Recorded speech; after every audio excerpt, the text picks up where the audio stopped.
Good morning. On this morning's Intelligence Forum's Who Are You podcast, we're privileged to have Tony Vaughan, KCMP, the first Labour Member of Parliament for Folkestone and Hythe, and the first Member of Parliament of Filipino heritage. Tony, thank you very much indeed for agreeing to this interview today. It's a great privilege to have you. Good morning, Harry. So, the first question I'd like to ask you, Tony, is would you let us know about your professional journey so far? Well, I did a law degree. I then did some work in Jamaica and Guatemala around human rights issues. In Jamaica, I worked on the Commonwealth Caribbean Death Penalty Project, where people who are on death row in the Caribbean appealed to their Supreme Court in London, and that's a kind of old hangover and vestige of colonialism, and did that as a student, and also worked on some cases around indigenous rights in Guatemala, where I was trying to use the Inter-American Commission on Human Rights to protect people who were basically being gunned down by kind of rogue banana companies who didn't respect workers' rights. So that kind of background to really being on the front line and working with people and understanding how law could help change the practical situation of people who are at the sharp end of injustice or simply just wrong policies was a real catalyst to make me want to do human rights as a lawyer. So then did pupillage, did a master's, did pupillage, and then worked in the human rights and legal field as a barrister for 18, 19 years. Are you still actually practicing as a barrister alongside being a member of parliament? Not really. I'm doing a Yeah, little bit. I'm doing a yeah. little bit, but it just to sort of keep the skills sharp. But I mean, I'm not doing a great deal. There isn't time. There isn't time, No, frankly. I mean, so sometimes Tory MPs find the time, but I just to do the job properly, you can't sort of do anything substantial. What is interesting is that there's a lot of work that is sort of related to being a lawyer, and where I use my lawyer hat at the same time as fulfilling parliamentary duties. So, for example, an interesting issue I'm working on at the moment is how we extract compensation out of Russia for its violations of human rights in Ukraine and in other places. And there's thousands of judgments of the Strasbourg court where Russia has basically ignored them and not paid the compensation that's been ordered. So I've been doing quite a lot of work with the Council of Europe as part of my duties on that to try to find legal ways of getting the money out of them. So people, particularly around the Ukraine conflict, and that is a complex kind of legal, quagmire that is really interesting to be using my skills to work on. what was, for a successful barrister, busy, successful barrister, what was the catalyst for you to want to become a member of parliament?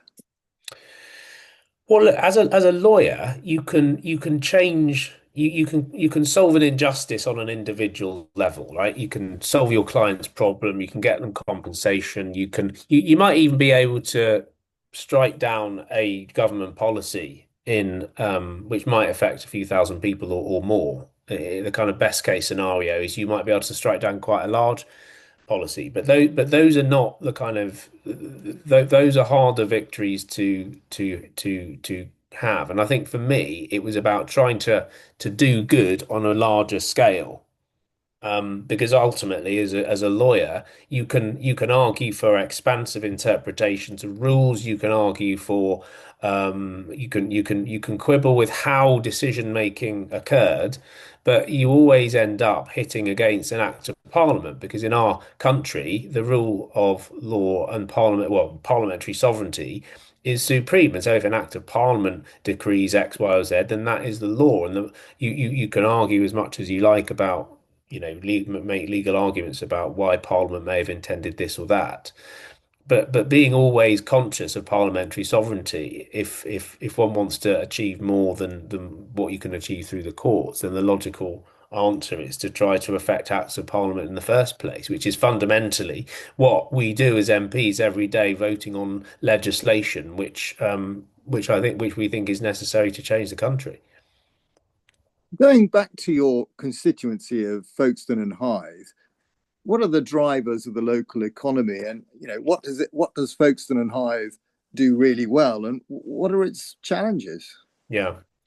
I mean, Folkestone and Hythe is a great place. I mean, I lived there for nearly a decade, and it's coastline. I mean, it's beautiful physical assets, the sea, the trees, the beaches, the seeing the horizon from seeing France even from being on the Mm. beach. It's a really, really beautiful area, and so unsurprisingly, tourism is a massive part of the economy.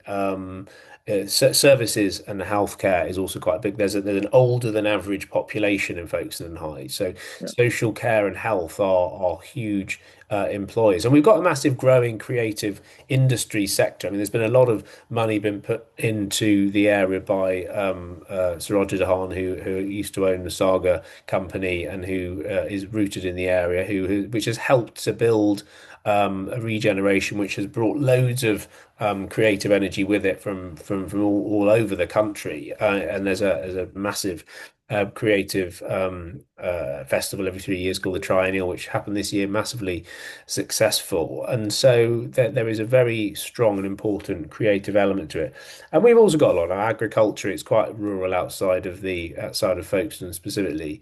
But also we've got nuclear heritage in Dungeness. We had Dungeness A and B nuclear power stations. They're in the process of being decommissioned. But I think there's massive potential there for new nuclear technologies because there's a huge labour and expertise of the labour pool and expertise of people with nuclear skills. And I think it's really important that we can have a future for new nuclear. So those skills stay. It's a major employer, one of the major employers in the Romney Marsh part of my constituency. So those are the sort of drivers, but I think particularly nuclear and healthcare services, particularly, are areas of massive potential. Tourism. And Yeah. tourism, yeah, that's a primary one. I've been there as a tourist to travel on the Romney Hythe and Dymchurch Railway. Yeah, So, there yeah, you have it. highly recommend that. Yeah. Could you tell us about your legal focus? What you were doing as a barrister and your focus on justice and human rights. Yeah. So I did a lot of immigration, public law, um, damages claims against the state, particularly around things like immigration detention. One of the I did a really interest one of the interesting cases I did towards the end was one of the first damages claims for somebody who suffered injury in COVID a hotel quarantine.